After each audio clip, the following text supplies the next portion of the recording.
खरंच आयुष्यना या अशा वळणावर येऊन जातं की आपलं आपल्याला सुचत नाही की जीवनात आपण आता कुठे पोहोचलो आहे.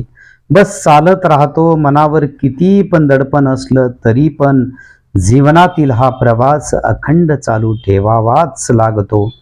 डोळ्यासमोरील कर्तव्य, परिवाराचा विचार ठेवून काही वेळेस तर डोळ्यातील अश्रूंना सुद्धा वाट देण्याइतकी ताकद माणसाजवळ नसते.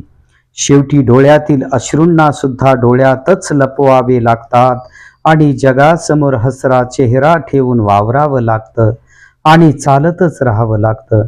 खरंच कुठेतरी याची जाणीव प्रत्येकाला व्हायलाच हवी की आपण स्वतःला कुठेतरी विसरतो आहे, स्वतःच्या आनंदाला मुकतो आहे. आपल्याला पण मन आहे, भावना आहे. केवळ जबाबदारीचे ओझे घेण्यासाठी आपला जन्म झालेला नाही. आपलं स्वतःचं पण एक जग आहे.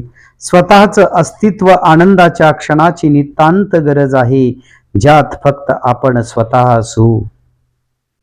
धन्यवाद.